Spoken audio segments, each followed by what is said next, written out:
Mr. Chu here with Tray Arithmetic. Let's talk about multiplying fractions with a couple challenge problems. So I'm challenging you, without a calculator, can you solve these? So I'm going to write no calculator here.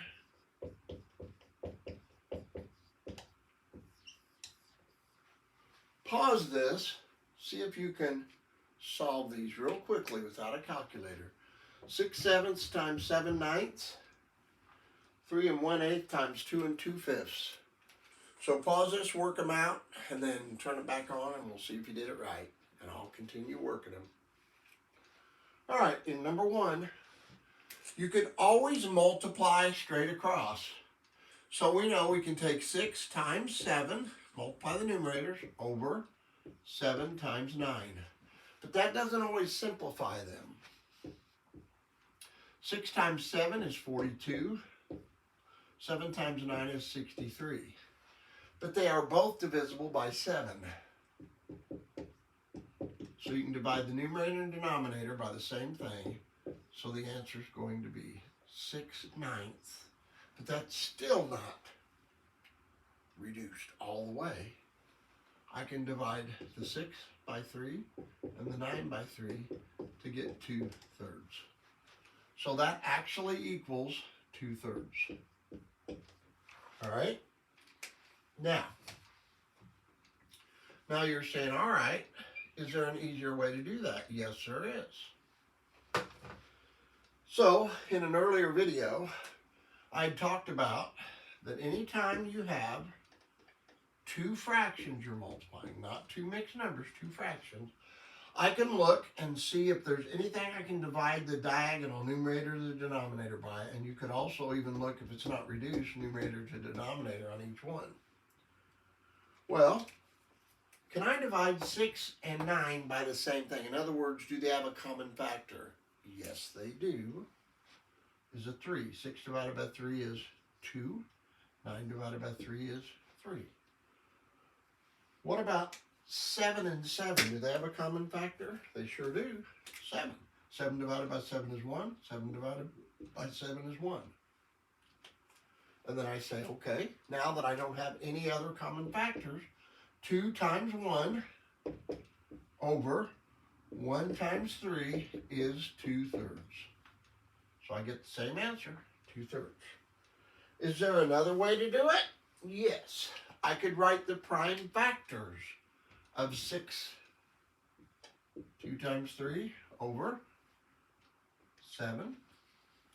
Multiply that by 7. Prime factors, 3 times 3. And I say, are there any common factors that I can divide the numerator by and the denominator by? Yep. And I still get my 2 times 1 times 1 over 1 times 1 times 3, which is 2/3. Which way's right? They're all 3 correct. But in challenge 2, you have to change the mixed numbers to improper fractions. So you multiply the denominator by the whole number plus the numerator. So 8 times 3 plus 1, and put that over the denominator, times the denominator times the whole number plus the numerator over the denominator. That's 24/25 over 8 times 10, 12 over 5. Okay, so now we can take and multiply 25 times 12 over 8 times 5. So 25 times 12, this is an arithmetic class, so we'll just practice this. 2 times 5 is 10, carry the 1. 2 times 2 is 4, plus 1 is 5. I put a 0 here to hold that place value. 1 times 5 is 5. 1 times 2 is 2. And when I add down, I get 300.